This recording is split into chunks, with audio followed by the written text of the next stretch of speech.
once more with feeling. I'm not changing it again. That's all the editing you get out of me. Okay, it has the I've hit everything.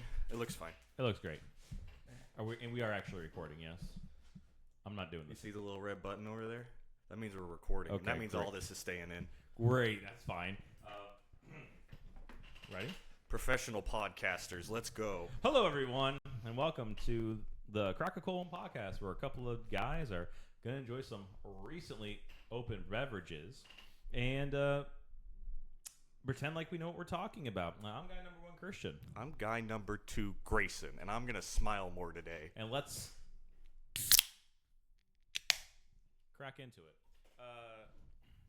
Catch us on our YouTube channel and Crack-A-Colon podcast, and also on Spotify, same name. So I think that's so fun to say still, by the way. It just makes you feel official, fancy even. Yeah.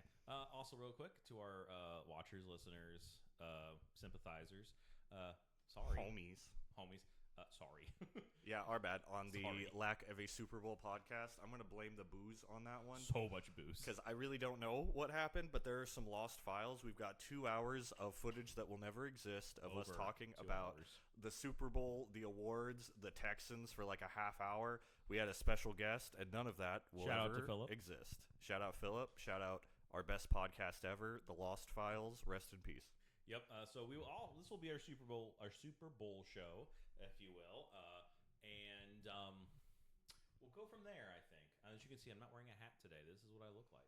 And he was really nervous about it. He asked me if he had to wear a hat every time. I told him yes because of the bald spot, but Are you projecting? yes. You told me to project more. Anyway, jumping straight into the big game. Why can't we say Super Bowl? I don't know. I think the NFL likes to sue people or something. Either way, we're gonna talk about that one game that happened on Sunday. Important, but I mean, I feel important enough that we have to do this. Sponsored by Generic Tape. Sponsored by you, the listeners at home, the people that we do this all for, And myself. mostly ourselves. So getting into the Super Bowl, obviously, spoiler alert: the Patriots didn't win, and it was not pretty. Seahawks pretty dominantly stomped on the Patriots, not necessarily on offense. It was a very defensive game. Defensive game. But the score is a little misleading at, I believe, 29-13. 29-13. We have, we'll throw some stats out here really quick. Sam Darnold, 19 for 38, 202 yards, 1 tud. Kenneth Walker, 27 carries, 135 yards. Shout out to the Super Bowl MVP, Kenneth Walker. Big game MVP. I think it's actually a thing you can say Super Bowl MVP because he was the Super Bowl MVP. And The MVP of the big game. Sure. Cooper Kupp with 6 receptions for 61 yards. On the other side of the ball, Drake May, other side of the field, I should say. Drake May, 27 for 43, 295 yards, 2 tuds, 2 interceptions. Drake May for 5 carries and 37 yards rushing. Mac Hollins, 4 receptions, 8 yards, and 1 touchdown. So as Grayson was saying, the score does not tell the tale. It was a lot of defense, a lot of special teams. Shout out to the kicker, who honestly could have been the MVP, but they're not going to give it to the kicker. I'm not going to remember. Jason Myers, led the league in points gained, most points ever gained by a kicker in a Super Bowl. Shout out to the punter as well, who got him on like the 2-yard line every time. Some of the best punts I've ever seen. But yeah, the stat line's misleading. Drake May and the Patriots were just sputtering out the whole game on offense. The defense was really playing up, and we'll get into that. But Drake was sacked 7 times. It felt like 50. One of the interceptions was essentially a strip sack where it kind of like launched out of his hand, and they counted it as an interception. But functionally, it was a strip sack. And both of the touchdowns were in garbage time and kind of didn't matter. So Agreed. It looked a lot better for them by the end of it, but really this was the Seahawks game through and through, and a lot of that does fall to the offensive line for the Patriots that just really sold out the game in a way, specifically one William Campbell. I'm going to defend him a little bit here. The man's a rookie. Man was playing injured. He was trying his best for his team, which his best was obviously not good enough. But this is a very young and experienced guy, and some also young and inexperienced players. The fact they got here in their first year in the rebuild, where they probably shouldn't be here, but a lot of things did roll their way, and that's football for you. The thing that we understand is defensive coaches do really, really well against young quarterbacks, and and it showed here. It showed why McDonald was ready and prepared. And, Vrabel did a great job. I think he had his scheme for defense that was really good. They definitely kept them on their toes. But Sam, being the more experienced quarterback, he was able to do a lot of little things. I said this on Sunday. His stuff wasn't necessarily the tangibles on the outside or anything like that. It was all a lot of game IQ. management, all IQ, a lot of game management. I mean, Darnold's stats weren't necessarily super impressive for this game. The defense on both sides was really clicking and humming, but he just did a good job of keeping the ball safe. No turnovers by him in the entirety of the playoffs, but especially in this game. Putting the passes exactly where they needed to be. Like, he just played very efficiently, very intelligently, and that showed. Drake looked really uncomfortable in the pocket. He rolled out and wasn't fast enough because, the Seahawks are just flying around the field on defense. And I'm not calling out Will Campbell in a sense of, like, you suck or something. Like, the O-line takes a while to develop, and I don't fault him for that. I think that this was a big game, and in those kind of big games, anybody worth their snuff, a defensive-minded person, is going to capitalize on a weak point, and that's a rookie on the offensive line. He's already got some issues with power. He was injured. Like, that's an easy point of attack that you can just knock down. He had the most pressures allowed by a tackle in the Super Bowl era, in a Super Bowl.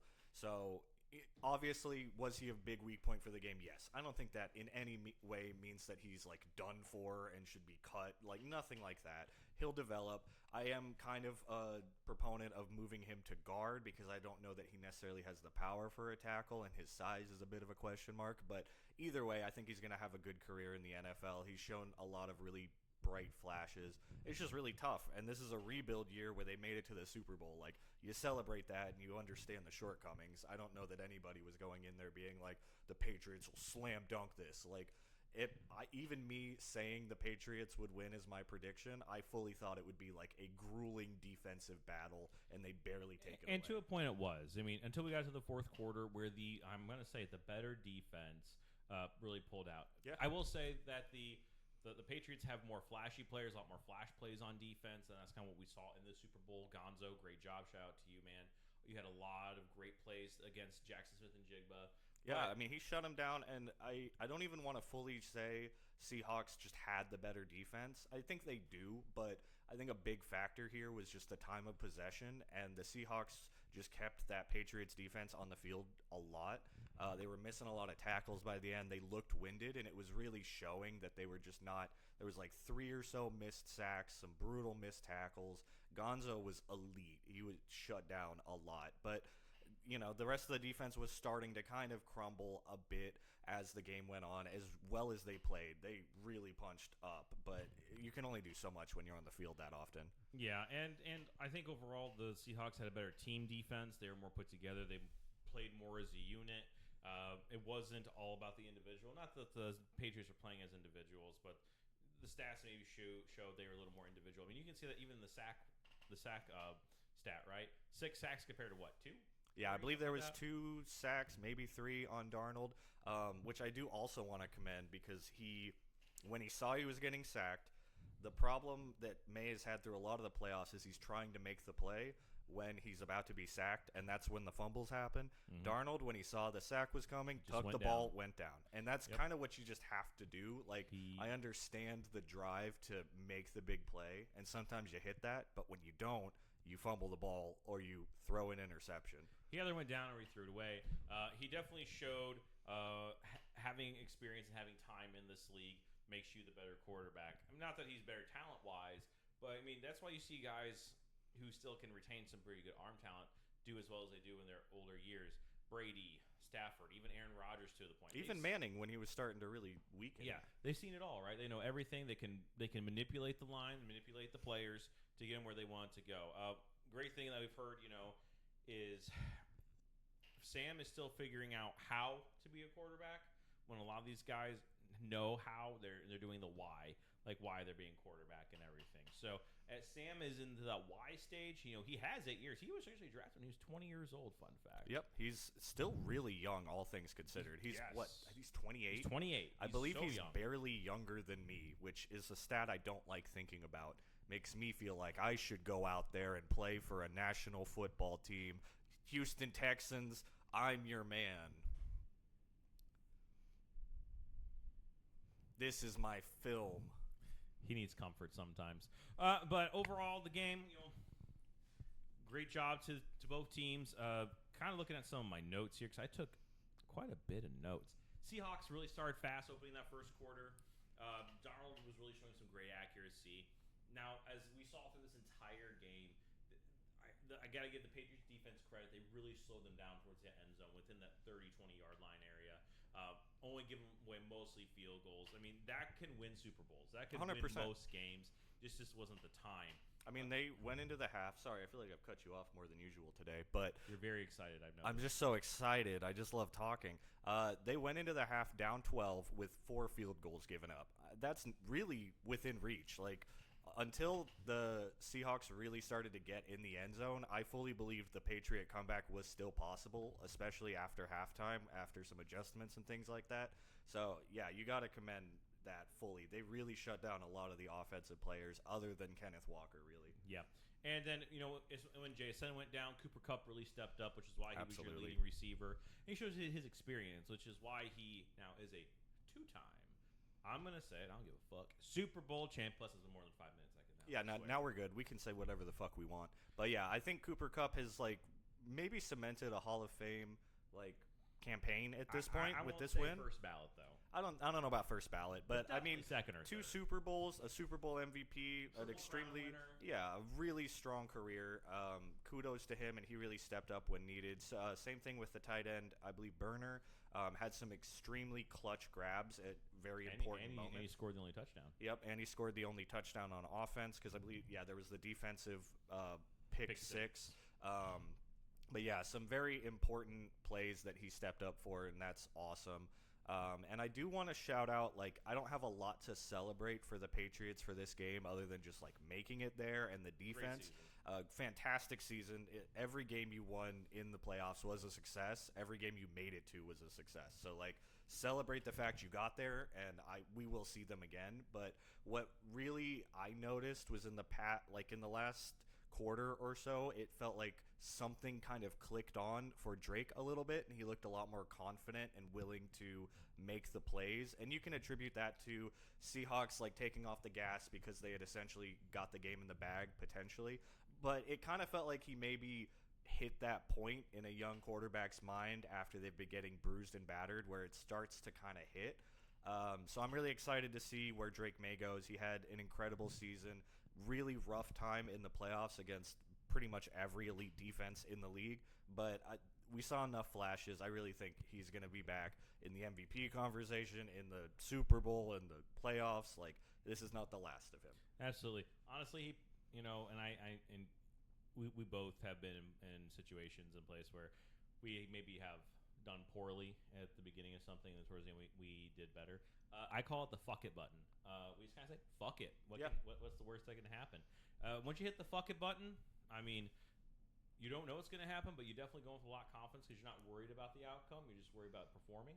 And I think that is where he kind of came from. And I think, honestly, more people need to hit the fuck it button. Yep. I will also kind of say, I do see the Seahawks maybe not making it back for a while. I'm not saying they're one and done in the Super Bowl timeline in their window, but this Pats team has a lot going for them. There's a lot of changes coming to the Seahawks with a certain Kubiak joining the Las Vegas Raiders coaching staff. Next day, by the way, as we saw, he didn't. I don't know if he got sleep, but he was there, dedicated, ready to go on Monday. He has opening press conference today. Apparently, he talked to Max Crosby, trying to keep him there, which I think would be great. I think he's going to bring some people probably from the Seahawks organization to help with that defense and whatnot, which would be fantastic. Yep. Interestingly, he also said Fernando Mendoza is not guaranteed as his pick, but I feel like that's just the thing that you say. Yeah, I don't know who else you would even get in this that's draft. media speak. Yeah. But also, did you know that Mike McDonald was. I didn't realize. I probably didn't know this. I just didn't realize it. He was the Ravens defensive coordinator for a while. Yes, I did know that actually. See, there's some things I don't know, which is a lot actually. So that Harbaugh tree is becoming a little bit bigger. Yep, I think the Harbaugh tree, and interestingly, I feel like we're seeing the McVay tree really spread right now. It's been kind of fascinating to see how many people from that coaching tree are really getting all over the NFL, and it's not like the Belichick disciples where it's all been a mess. I feel like everybody in that McVay tree has been relatively successful. Yep. Yes, absolutely. McVay, which honestly is actually the Mike Shanahan tree, which is True. Kyle's father, and the Holmgren, which is definitely more of the Andy Reid tree and everything like that. So there's a lot of good trees out here. The dead tree would be the Belichick tree. Thank God. I won't count Vrabel as part of that tree. I know he was a part of the team, and he's got some of that, but I think we've seen enough to be I don't think he is taking on all of the things that Belichick is, So as much as he may have come from some of those things, those tenets, it doesn't seem like he is really a Belichick disciple like all the other coaches we've seen. Absolutely. But I will also kind of go back to the game really quick, and not really quick, so I want to talk for a little while. Like I said, we did see Sam really show his experience as a quarterback. Let's take a step to the left here, go down if needed, kind of give up on a play instead of trying to make something out of nothing, because this is the Super Bowl. You want to go somewhere. Kind of going in that second quarter, the Seahawks were kind of humming for a minute there and whatnot. That's when I really saw Drake May and the Patriots seeing their inexperience and their youth at quarterback. And it was really starting to get gobbled up. There was actually a TikTok today of Love, I think, or Witherspoon talking about oh yeah, no, he's doing this, and this as a young quarterback. We're gonna fucking get our interception. Yeah, it was fantastic. It really shows how smart these players are. The other thing that's kind of sucked in the second quarter, there was some miscues that was really hurting the Seahawks offense. But Sam was definitely helping, not hurting, with his IQ play. Getting Kenneth Walker involved, getting everything good to go, and like we said, the defense was a defensive game, and it shows that a defensive coach can get far as long as they have the right crew around them. Because otherwise, it's been a lot of offense, right? Sirianni, Andy Reid, Sean McVay, Kyle Shanahan. We haven't had a lot of defensive coaches in the Super Bowl, but the difference is Vrabel had Josh McDaniel, and McDonald had Clint Kubiak, and really having a really good offensive coordinator is the best way to do things as a defensive head coach. It's kind of fascinating because I feel like historically we saw a lot more defense wins the Super Bowl games for years and years and years. The type of years when the Ravens would win with Ray Lewis and there isn't even an offense out there, or the Bears in 85, But in this more modern Super Bowl era of the past 5 years or so, honestly, the Chiefs, in the first time they made it, I feel like is the only time we've seen a very defensive-focused team. And they were still electric on offense. It just wasn't what they ended up kind of turning into down the stretch. So it's interesting to see two more defensive-minded teams in a way really take to the bowl. We'll see if that continues trends forward, or if we're still going to be in this more offense-focused era. But I feel like we really saw defenses step up into that elite status that we hadn't necessarily seen in a little bit. The Eagles' defense was phenomenal last year, but looking at defenses like the Texans, Seahawks, the Broncos, Chargers, Patriots, Rams at times, seeing a lot of these defenses this year, I feel like we saw a lot stronger play there than we have in the past couple of years, outside of some exceptions. And even elite coaching, right? Robert Saleh, shout out to the Titans head coach. He did a lot with nothing, but that was elite coaching. That wasn't necessarily you had elite players and you coached them up. That was actually elite coaching, getting them to that as far as they did. What I was going to say is I think the pendulum swings all the time, right? Whether that be in football and music and culture, politics, whatever. And right now the pendulum is swinging kind of back, but I do think there's a lot of caveat with that, right? Caveat being, yeah, you can win with defense, but you need to have a good offensive scheme. It can't be just defense. And honestly, this is what happened to us as the Texans. Yeah. We had a amazing defense, but our offensive scheming and offensive play was just not up to par. It was subpar. and it showed in the game against the Patriots, which we should have fucking won, to be honest with you. But we made too many mistakes, and those should be corrected. But again, pendulum swings, but with the caveat being there has to be additions to that pendulum. Yeah, no, I agree. I think we've seen at this point you can't win just going 100% on one side of the ball. I don't care which side it is. Like, maybe special teams. I haven't seen that one yet. But if you go full offense, then you're just inevitably going to make too many mistakes when the defense gives up a point every single drive. And when you go full defense, we saw that with the Texans this year. The offense fully just stagnated in the playoffs and was just like actively hurting the team, making more turnovers than any kind of points. And anytime you have one of those two extremes, you just can't be successful. At a minimum, you just need okay on that one side, and then you can full go in on the other. But I feel like we're starting to see the Super Bowl is not like a team that has that really one extreme like we have seen in the past. You need to be pretty good at both, and you can be excellent at one and just good at the other, but you really can't even get it with just okay and excellent anymore. You kind of need to be good and excellent or just great and great. You need to have a balancing act, right? Yeah. And, special teams even too. I mean, it is a game with three phases, and you do win with all three phases, and the Seahawks showed that, right? And then if you kind of go back, the Patriots during their AFC Championship game showed that. They were great on defense. They held Denver down. Offense, they did the right plays. Special teams, they didn't fuck up, right? Yeah, and looking at the other side of that with the Rams, I think the Rams easily could have been here if not for a special teams that has been selling out games the entire year. They had extreme issues throughout the entirety of the season, fired coordinators, could not get it together, and it still ended up with a big special teams fumble that – in a game that was very close and very easily could have gone to the Rams if not for that mistake. You can't neglect any side of the ball and expect to be successful anymore. And it really shows that we don't think about special teams as always part of the game, right, and whatnot, but it does show how important that is to the football game. And it's literally, maybe 3 minutes of the entire game? Yeah. If that? Or not even, maybe a minute, just depending on how everything goes. Yeah, it depends on the game even. I mean, there's games where you only bring out the kicker for your kickoff and the extra point.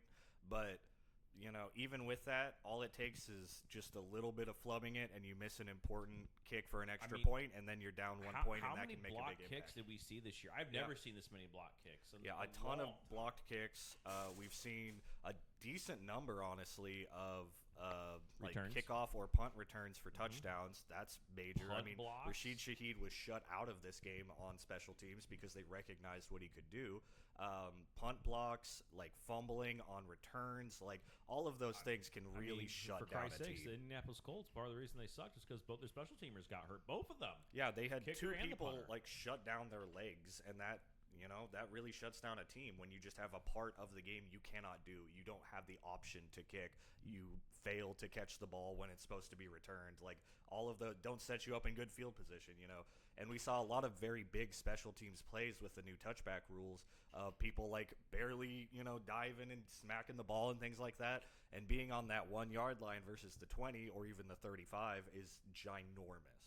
And in games like this, you need to have every advantage that you can take. And the Seahawks especially took advantage of that. And I want to kind of go back to this, where we see both these teams in the next couple years. I think they said this is the Seahawks one and only for a while, just because there's going to be so much change in coaching. You don't know if you're going to get Kenneth Walker back. He's a free agent. I mean, he probably going to sign. This is Super Bowl MVP. You probably give him a contract, but I do agree. I think the Patriots I would bet to make it back to the playoffs next year, and I think the Seahawks do make it to the playoffs, but I feel like they're going to be a wild card. You lose a coordinator, you probably lose some players, you probably lose some other personnel on the coaching staff because you just won. Who's going to go with Kubiak, and it could be even Rashid Shaheed. He was with Kubiak in New Orleans. He was now with them in Seattle. Probably possibly take him into the Raiders. And that's their wide receiver 3, granted, but that's also one of the best kick returners. That's your special team. That's your special team returner right there. That it did make very big plays for them. You lose the OC, that's always going to be a transition. There is a not 0% chance that Cooper Kupp retires, and that is hands down your wide receiver too that caught some extremely important third down, first down conversions. Really helped out Jackson Smith and Jigba get the yards he did. Yeah. You still had to worry about Cooper, but he wasn't your main concern. And again, that's somebody who's a vet who showed up in the Super Bowl, and you need somebody like that in big plays like that. That's kind of why Puka is number 1, but Devontae is at number 2 and really helps out Puka because he's still a threat even at his age. Yeah, he makes those smart plays. You get him in the red zone. You get him on those we need to convert downs. That's where you need that veteran talent. And there's nothing to say the Seahawks can't kind of restock the roster as you have to do post Super Bowl and then just come right back. But I do think that we just see so many teams where they lose a lot of pieces, and it takes really great game or full team management to kind of get that recollected. And with the Seahawks having such an excellent roster top to bottom, I think if you take out 3 pieces, it may fall like a Jenga tower, and they're looking more like the Lions did this year, kind of thing, where an extremely talented team with huge flashes, but they just can't quite get all the way down the stretch. And they're in the hardest division in football. You get a few injuries in those crazy games, and all of a sudden your season looks a lot different without a JSN, Mm-hmm. So I would not be surprised to see the Seahawks not repeating.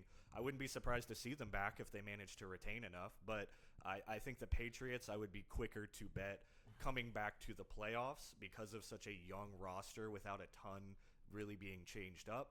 I don't know if they make it to the Super Bowl again or not. They had the miracle run, and they're going to have a tougher schedule now. So we'll really see how much they took away from the current season and if they can have another great run. But it's highly likely that they don't come in fighting for first seed. They'll probably come in the wild card or win the division if the Bills are still kind of a mess. But I don't know that you see them coming in quite as powerfully as they did this year. I think that because kind of continuing what I was talking about, that the Patriots are more likely to make it back to this position. Maybe not next year or even the year after, but sooner than the Seahawks, because young coaching. Young coaching, young players. Even you have some experienced coaching with McDaniels. You give Drake May more time to develop. I mean, in his second year, he got to the Super Bowl, was second MVP. I mean, that says a lot about the guy. And I do like Drake May. I think he is a perennial player going forward in the NFL. He's going to be challenged next year a lot more. However, because of this makeup of this team and this coaching staff, I do believe that the Patriots are more likely to make it back to this spot. With the way the Seahawks are made up and whatnot, I don't foresee them making it back to this spot. However, we don't know anything. We could be wrong. So I think with that, the Patriots, like we've said, should be very happy overall. They're going to have their emotions and whatnot from this hard game, but they are in a great spot. And if they get everything figured out in the next 2 years, they're going to be, I hate to say this, back on top. It's a dynasty. Back on top. You made it to the Super Bowl on a rebuild year. Granted, with a miracle run with an easier schedule and some playoff games that you had some advantages in, but I don't care. You made it to the Super Bowl in your rebuild year. That is an extreme accomplishment. It's only up from here. The roster keeps developing. Unless something major happens to really derail the organization, I see no reason that they don't continue on the same trajectory. They're just going to have more bumps along the way, so you're probably not going to see them going straight up. It's going to be a little bit, flatter, but I still think they're going to be super successful next year, and Drake has shown that he has the capability to be that top-tier, top-5 quarterback. You're going to see a lot more plateauing. Some final thoughts on the Super Bowl. Great job to Bad Bunny and whatnot. You put on a great performance. You told a story. It was very exciting. It doesn't matter that it wasn't in English, so if you thought so, we're off the channel for you, by the way. I think also that the officiating was done really, really well. They let them play. Very rarely did they get involved, only when they had to. Only 3 or 4 penalties in the entirety of the game, and they were all egregious. Yeah, absolutely. They had to be so obvious, hey man, you can't be doing that. Yeah. If we're seeing it on TV and on the jumbotron, probably there, that's pretty egregious. I believe that. I'm how am I say this? Carefully. I think the Patriots coaching staff, I wouldn't say they gave up, but they kind of knew they were battling uphill going into the second half, and they maybe weren't sure how to stop it with their personnel. So that's why maybe we saw a lot of struggles and maybe didn't see a lot of adjustments in the second half as we probably could have. But I do want to say that they did a great job getting to the point that they were at. Shout out to the Seahawks organization doing a great job. And by the way, shout out to Sam Darnold for being the first QB to start and win the Super Bowl from the 2018 quarterback draft class. And I'll officially stop calling him a pumpkin now. I don't think that he's giving me a legacy season where I'm like, oh, you're the GOAT. But he didn't need to do that. He did exactly what he needed to in the Super Bowl. The stats aren't really going to jump off the page, but the film tells the story. He did exactly what he needed to. He was very efficient, very intelligent, and I think he has cemented himself as it stands today as a top 10 quarterback that shows no signs of leaving, that will have his struggles occasionally with some gunslinging, but I think he's a fantastic quarterback moving forward, and I think we've kind of quashed the dud pumpkin rumors. He's still probably going to struggle against the Rams because teams have their kryptonite, but absolutely. I mean, Peyton Manning struggled a lot against the Patriots. Sometimes certain teams just have other teams' numbers. Fun fact, Patriots with Brady struggled against Miami for some reason. Yeah, sometimes certain schemes just does not compute. So if that's what it is here, then it sucks that you're in the division with them and you're going to play them a lot, but not the end of the world. Absolutely. And the fact, I'm going to get back to that. Also, Tom Brady, the GOAT, great as he is, 7 rings, he also, towards the playoffs, he made mistakes or he didn't. He let the players who needed to perform crack and do the great job they were supposed to do, and he kind of was by the wayside. He's like, hey, not my night. Let somebody else. We don't admonish him for that, and we shouldn't admonish him, Sam Darnold, for dipping into that category. No, not at all. I in no way want to come off like I'm shitting on him here. I think he did fantastic in this game. I think he has been stellar in the playoffs. 0 turnovers when that was my biggest problem with him. The stat line, I think altogether was 7 touchdowns to 0 turnovers and 800 yards across the 3 games or so. Fantastic. Did everything he needed to do. Incredible performance throughout the season. I think he has really shown that he is an extremely capable starting quarterback, one of the better ones in the league. Maybe we'll see him develop into that top 5 guy. I don't think he's hit there yet, but he's had a weird course of development in the Jet years and then all the backup years. Very unusual story. You don't see this ever. I think we've seen him develop a lot over the course of these past 2 seasons, and it's very exciting to see where he might go. I think he has all the things you need to be one of those top-tier guys, so maybe we come back in a couple of years and we're like, yeah, Darnold's top 5, and he has been.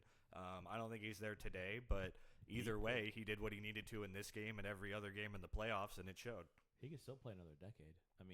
He's 28. He's got a lot of time left, and he's definitely still getting better. Absolutely. The other thing is, as you said, that division, the NFC West, is probably the toughest division in football.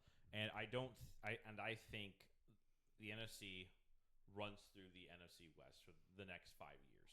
Yeah, I think whether that be the Rams, the Seahawks, or eventually the Niners. One of these teams are going to have multiple, like they did this year, teams in the playoffs. And even if you win against one of those teams, you're going to be beat the fuck up, and you're going to have a hard time going forward.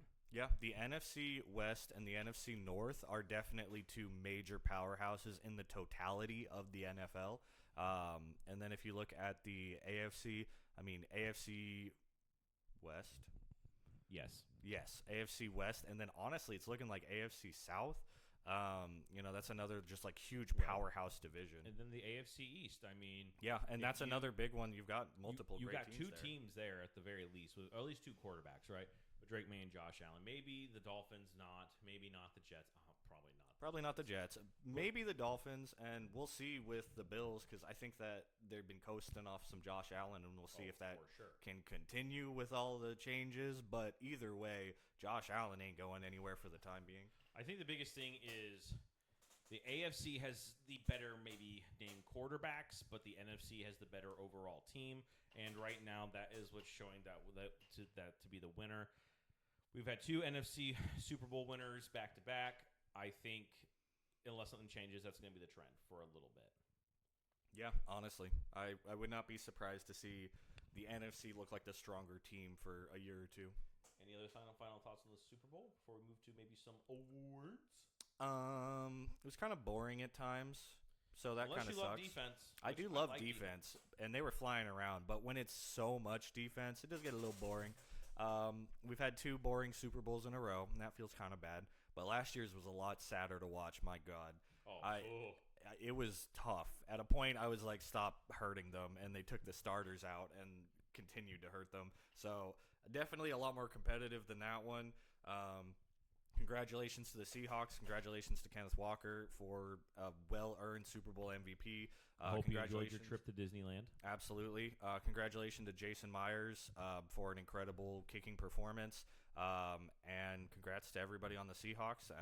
Great season. Especially you, Sam Darnold. Yeah, honestly, Sam, one of the best modern comeback stories in sports. Like, not the best one of all time. You're Let's not get crazy. You're going to have a movie one day, buddy. Probably. I mean, with how popular he's gotten over this year. But, yeah, all the people saying that he's the best comeback story in the history of sports, like, let's chill out a little bit. It's not that good. But it definitely shows the beauty of sports, right? I mean, 100%. You look at him. You look at name's forgetting me. Rams. Kurt Warner. Thank you. Rams. Yeah, nope. That's who I was thinking of. Yeah. Kurt Warner. Matthew Stafford, even. Thinking of Rams. Jared Goff, Jared Goff. You look at Tom Brady, even. I mean, for crying out loud. We've got some like truly beautiful, motivating stories, and I feel like we haven't gotten a great one of those in a little bit. Probably like since Tom Brady or maybe Peyton Manning coming back from the insane neck injury, and he still was a great before that. Yeah, so that one's a little different, but yeah, looking at people like Kurt Warner and stuff, I don't know that you can give Sam Darnold the just like stamp of greatest comeback ever, but I absolutely something to celebrate, something to aspire to. Just because he had some bad years with the Jets like everybody else does in that fucking cesspool, he rebounded and took a team to the Super Bowl, and a lot of that was on him. This is the 3rd year in a row a player from one of the New York teams has won a Super Bowl. Because OBJ recently, but that was a couple years ago. You also have Saquon Barkley last year, and then you have Sam this year, and then year before that, Chiefs, Niners. Oh no, Chiefs and Eagles. No, Chiefs, Niners. You're right. Yeah, I don't think there was any Chiefs, good New Yorkers in that one. I mean, probably some trades and shit that aren't going to jump out to me but right still, now. But you come away from New York, you might win a Super Bowl. Yeah, just leave. That's the key. Get out of New York. Absolutely. Jets or Giants, get out of there.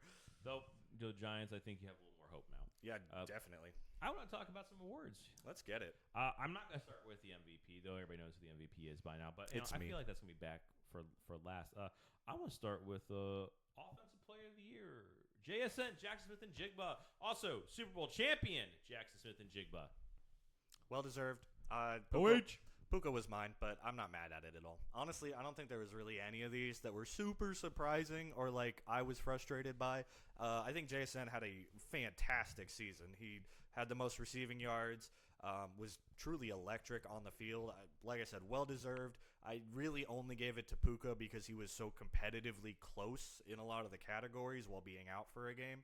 But I think the argument for either one was really strong, or even CMC, just on sheer quantity, or Drake May. But I like not giving it to quarterback. Absolutely. And honestly, I think we talked about this on the Lost Files. We're going to call that the Lost Files. The Lost Files.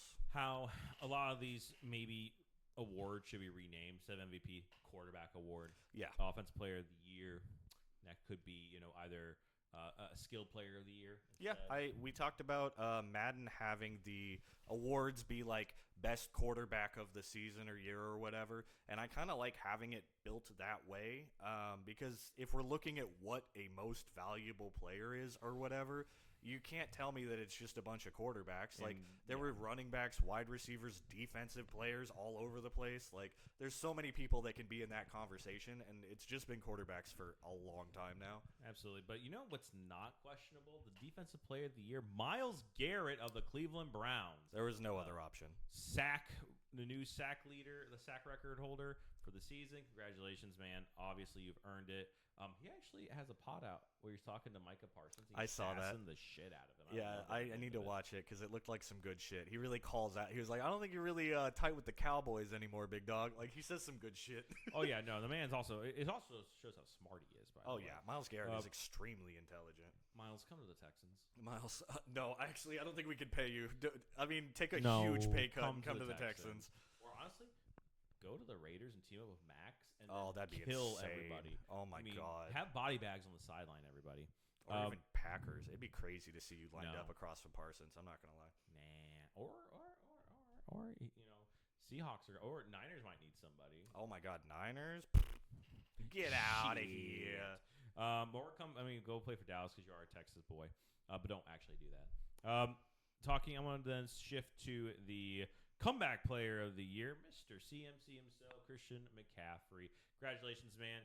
Come back from that injury. Honestly, I think they gave this to you because they couldn't give you the MVP because you killed it, man. And you did show that you are the best player coming back from injury. Yeah, I mean, on the third time he's gotten a 2,000-plus scrimmage yard year. One of the best to ever do it. Best receiving back of all time. And an absolute walking legend, Hall of Famer. So, well-deserved after a pretty brutal, injury-riddled season and literally taking your legs off and replacing them with Android legs. Good for you. That black magic kind of ran out, though, my friend. To the new award, that was a nice surprise. Protector of the Year. And for this one, I think we both agree this is a, hey, man, maybe you weren't, but because you were for so fucking long, here's the award.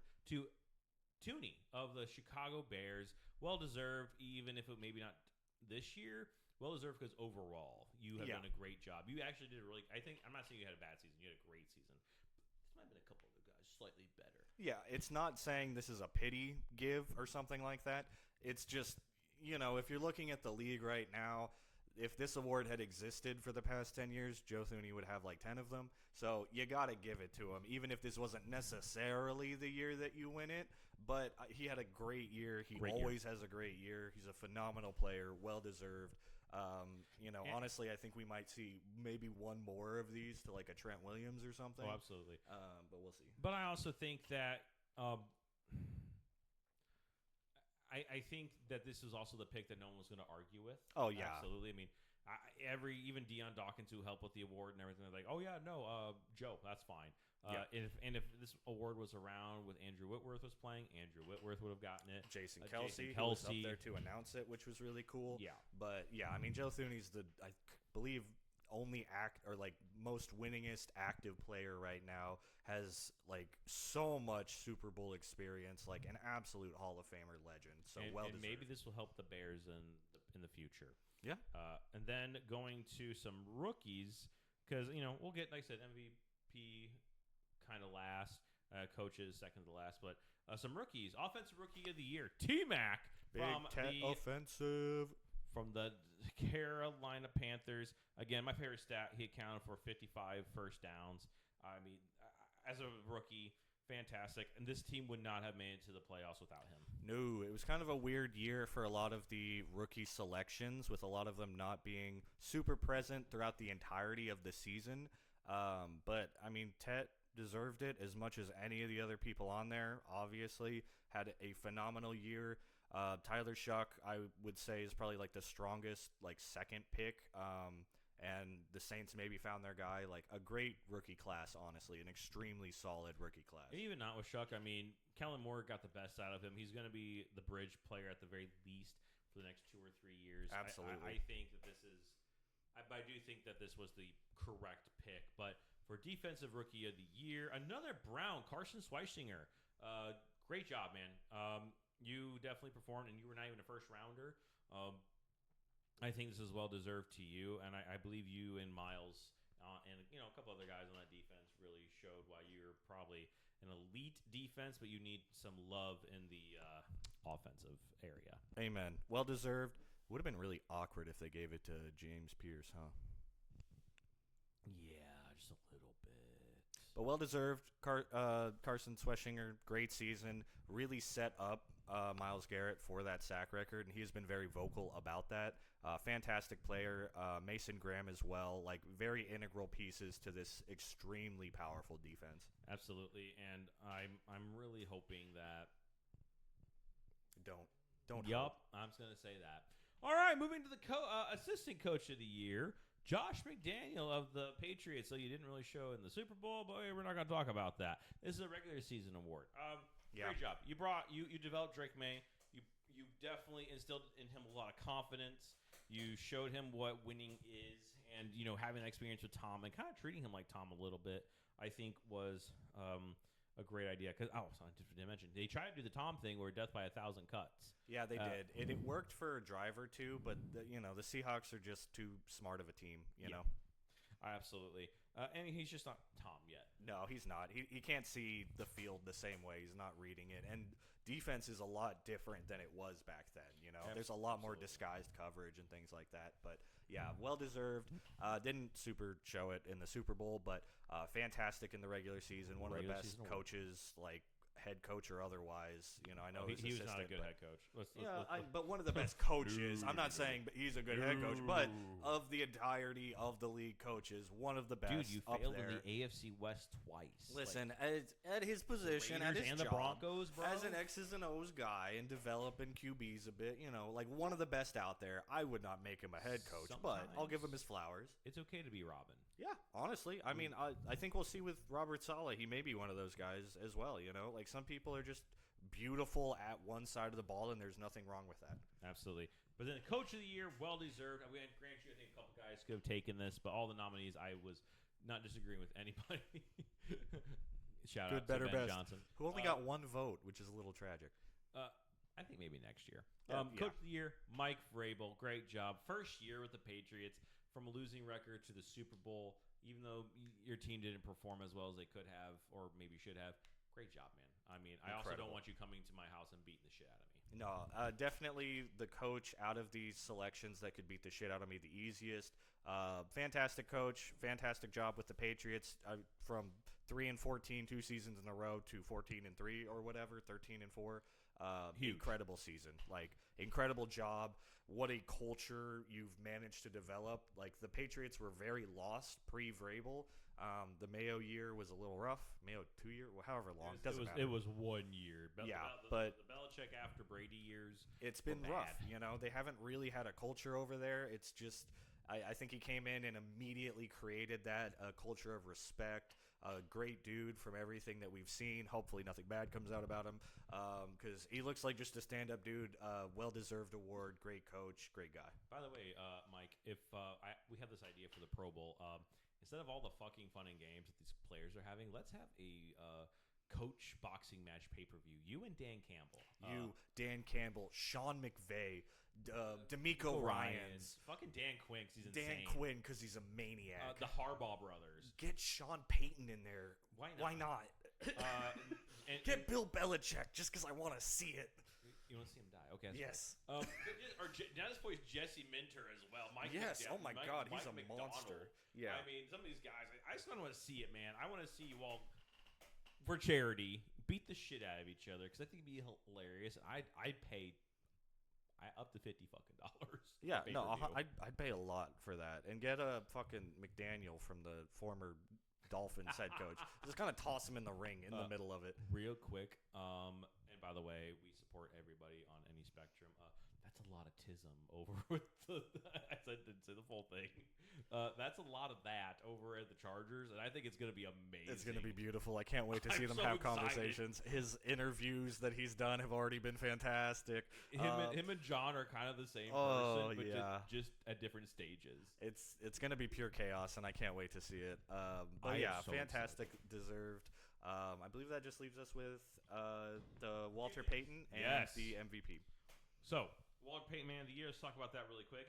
For those who don't know, Walter Payton Man of the Year is one of the most respected awards in the NFL. It shows that you, even if you may not be the best player, you use your platform to give back to your community that you are in, and shows that no matter what, you may be this rich football player, but you're still a person, and you can give back to the people and help those who are impoverished or in need. J.J. Watt for the Texans been it, especially after Hurricane Harvey last year. The guy from the Jaguars, Eric Armstead, I think. I believe he may have been the year before, and I don't mean to disrespect. This award is extremely near and dear to my heart. And it's the one award you can wear on your chest. Like, there is a patch that goes right here. Walter Payton in his jacket on the sideline.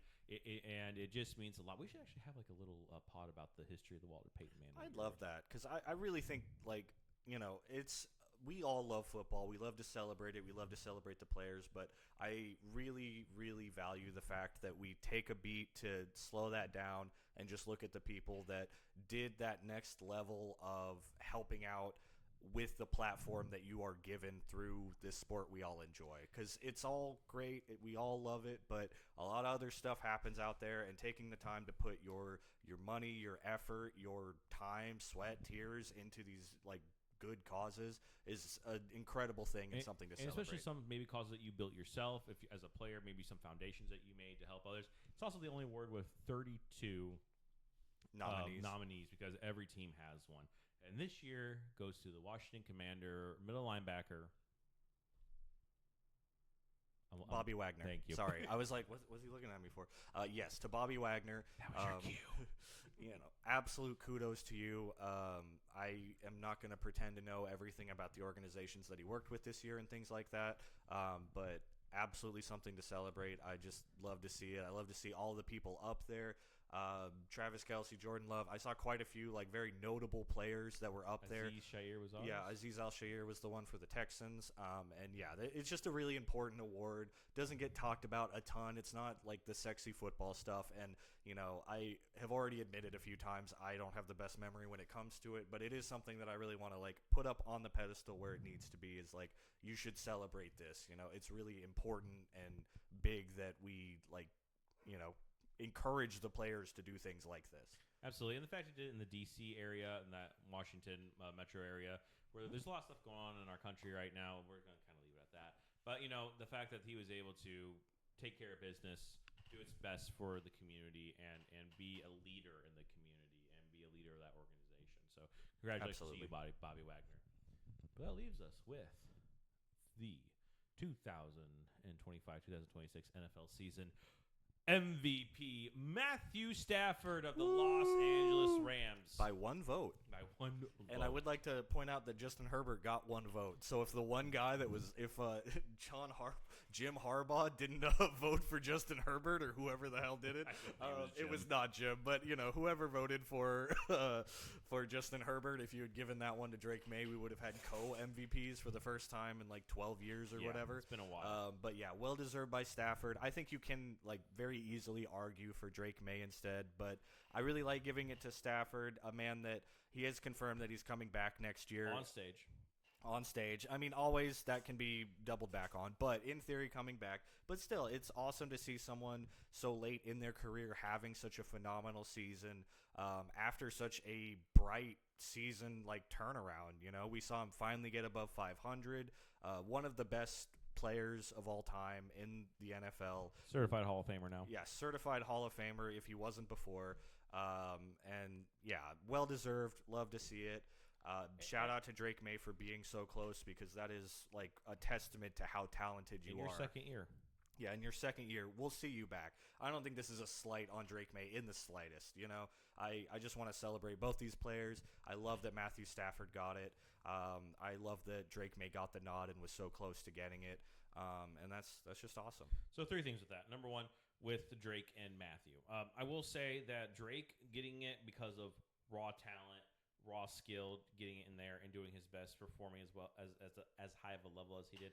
But for Matt, it was that experience. It was that he made the game look so easy, and you, even if he went like 8-9 games without an interception. Or yeah, he had the longest streak in the season without an interception, and then threw 2. But it showed like that. That's probably part of the reason. And I don't know if you saw. I think you might have. No one knew if he was coming back or not. But yeah, as soon as he announced it, Sean McVay and all these players' faces lit up in the audience because they record that they're all so excited, jumping up and down, like, yeah, our guy's coming back. Yeah. It shows you how well respected and loved he is, and I think next year could be the Rams' year. I honestly could very easily see it. They were right at the doorstep this year. I mean, we've got some people leaving like Devontae Adams, but if you're keeping your quarterback, I mean, maybe he could come back, but free agent, I believe. But yeah, Matthew Stafford is an incredible player, an incredible like pillar of the quarterback position. Been in the league for a long time, and I love to see it. Really everybody quick. Devontae Adams had the most fun he's had in years. Playing football with Matthew Stafford.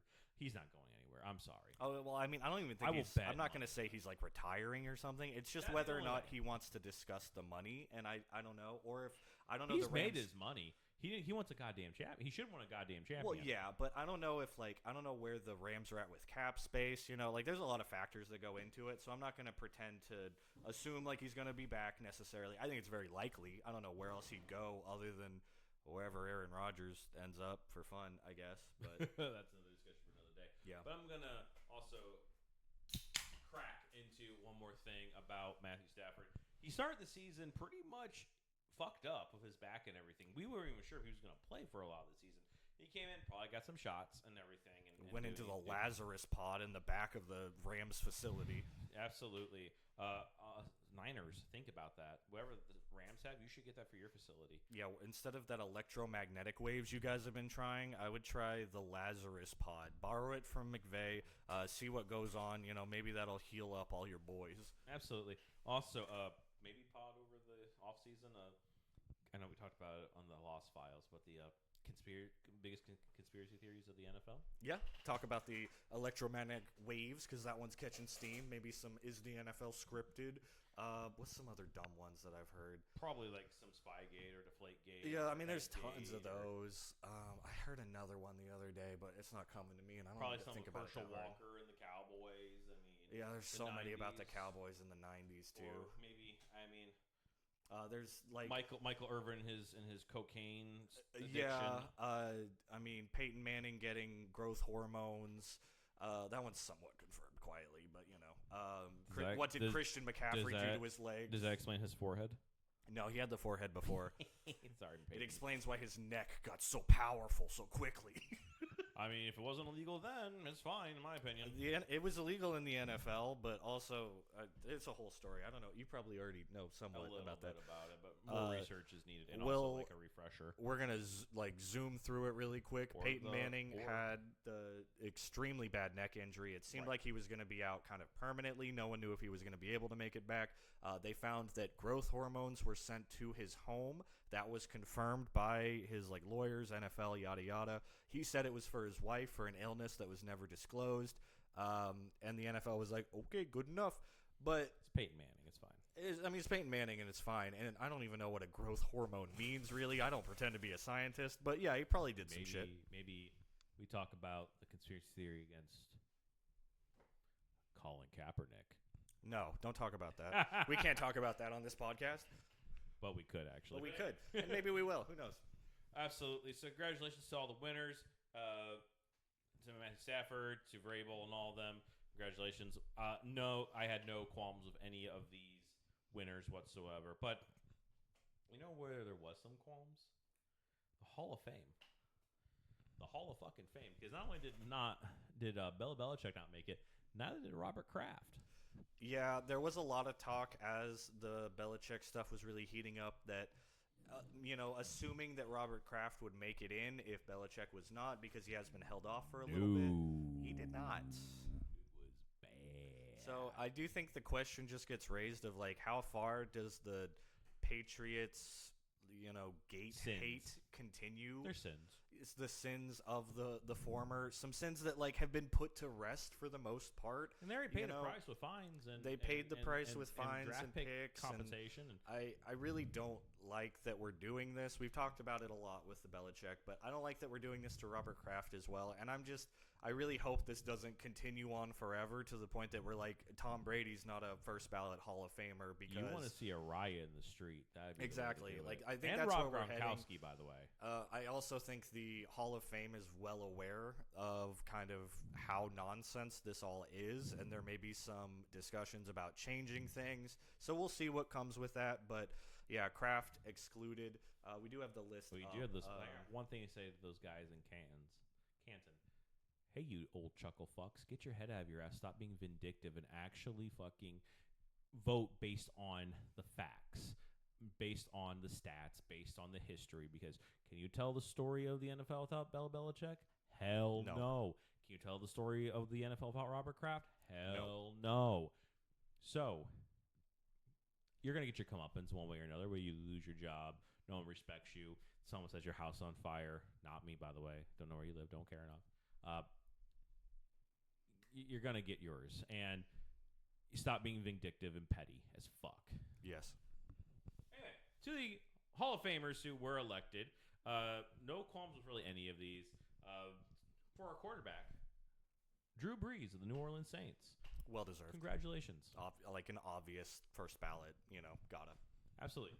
For the Arizona Cardinals, Larry Fitzgerald, wide receiver, who, by the way, had more tackles in his career than drops.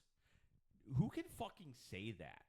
A generational player, like truly, a probably the best Arizona Cardinal of all time. Oh yeah, he is Arizona. Yeah, tragic that he never won a Super Bowl, but extremely well deserved first ballot. Absolutely. And then from this is the only one that I'm kind of questionable about being a first ballot, but again, still well deserved. Luke Kuechly of the Carolina Panthers. He didn't play a long time, but his numbers were really good. He did play in that Super Bowl. He was fantastic. He was a leader on the field. He's a leader now coaching middle schoolers with Greg Olson. Wonderful guy, wonderful job. But again, just maybe the longevity was something to take into play. However, I'm not upset by it. No, I'm not mad at it. Unfortunately, this whole class is somewhat stained by the Belichick decision. Like, I know that the voting gets kind of weird about, like, who goes in and, like, packages and, like, nonsense or whatever. But it's weird to put people like him into the Hall of Fame first ballot when you're looking at Bill Belichick. Unfortunately, that's just, like, how the whole thing is going to shake out. But, good for him. I'm not mad at it. Absolutely. And well-deserved, second to last, Adam Vinatieri, who played for both the Colts and for the Patriots. Well-deserved. Probably should have been a little while ago. Yeah. I know he's old as gray. For a special teamer, he's old. But, man, winner of many things, winner of Super Bowl. I have no problem with this man being in whatsoever. Not at all. And I know he's celebrated for both teams that he played for. But then we have our senior member, Mr. Roger Craig, who I didn't know a ton about. Apparently a three-time Super Bowl champion with the Niners during Joe Montana's stay in there. For his first 7 seasons, he averaged 1,000 scrimmage yards. Fantastic. He also was a first-team All-Pro and Offensive Player of the Year.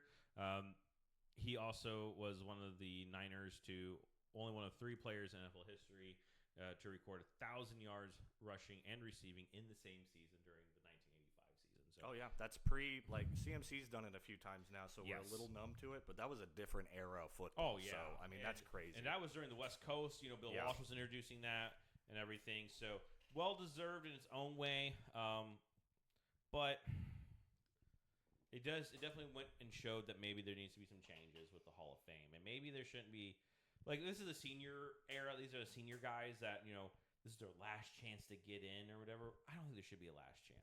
I agree. I don't think there should be a last chance. Garbage.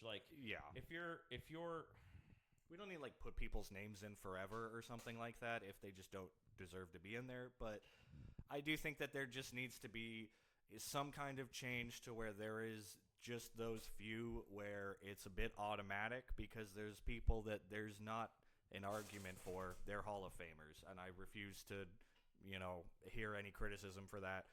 Tom Brady is a first ballot Hall of Famer. Rob Gronkowski is a first ballot Hall of Famer. I don't care what they did on the Patriots with these gates. They go in. Who's a good question if he's a Hall of Famer? Julian Edelman. Numbers really don't say, but he was an impact player. He was a Super Bowl MVP, and without him, I don't know if the Patriots would have won as many. Is he a first ballot? I don't think he's a first ballot. I think he's a third Sure. run. Third run. I'm good with that. Pat McAfee eventually could be. Cause he probably will be because of the publicity, but, I don't think that he necessarily is like a first ballot guy, No, Like, not even close. but, yeah, I just think there are those people that are just undeniable, like J.J. Watt, Like, there's people from all across the league where you just look at him and you're like, yeah, that's a Hall of Famer, and you just put him in and you don't talk about it. Drew Brees, honestly, was in that class for me. He easily could have gotten it, like, with no discussion. Don't put it to a vote. Nope. And I feel like there are enough people like that maybe we make some kind of rule. I don't pretend to know what it is, but, like, the vibe check of, let's just put him in. The upper echelon, like... Yeah. Like, how in the military, like, if you're a certain rank, you get, like, a stripe on your how many years of service and stuff like that. Some of those guys, like... Yeah, like Patrick Mahomes when he eventually retires. Like, is someone going to try to argue if he has Trent Williams. Trent Williams, Joe Thuney. Myles Garrett, easily. Like, we've got those players that you just do the eye test, and you're like, yeah, they're in. Absolutely. Anything you want to add about the Hall of Fame? Because I'm pretty good. I've said my piece. I kind of told the Chuckle Fucks to fuck off. Yeah, I just wish that this stain hadn't been put on it because it's another big respect thing for me. I really enjoy and respect the Hall of Fame, and this is just a stain on the legacy for an organization that's been getting more and more disrespect over the years, and I really want to see some kind of change so that we can all go back to just, we love the Hall of Fame instead of it being this, like, political nonsense thing that it doesn't need to be. Road trip to Canton at some point? Yeah, let's go burn it down. We can't say that on live. Let's go light it up. Is that worse? I don't know, but I just kind of want to look. I'm from Ohio. Never been to the Hall of Fame. So I've never done anything in Ohio intentionally. That's fair. We can go to Cedar Point too, but we can talk about that another time. But I think we could.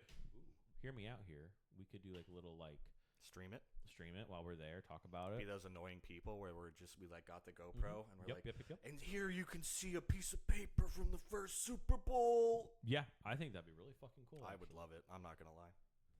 Pay us and then we'll do it. Or actually, don't hit us up on Patreon. We don't have one of those at Cracking Cold Ones. Nope, we don't have those. BigDongs.com. That we do have, and we'll hit it up to Cancun. I just kind of want to go with you because I like you for some reason. I can't figure out why. Aw, he said he likes me, guys.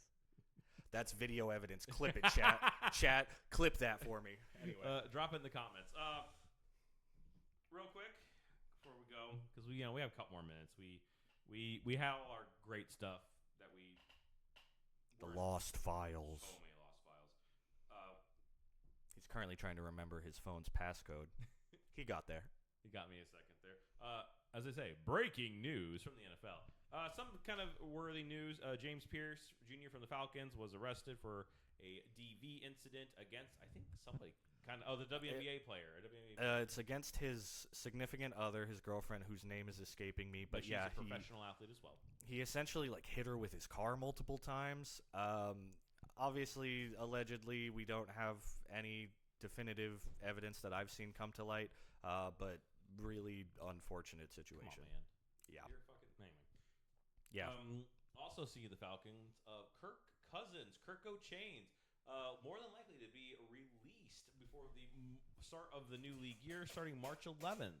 Yeah, that's very big for the Falcons. They'll obviously take a cap hit, so we may see a little bit of a weird year for them, but something that you had to do, you can't keep carrying around a $100 million backup, so it was bound to happen, but that does mean that we'll probably see Kirko Chains hit the free agency. I don't think he would intend to retire. He's been pretty hell-bent on that Lombardi. So I would not be surprised to see a team take a chance on him. He's had flashes in this past season while he was taking over for Michael Penis. He's still a great mental player. You'll not get that respect.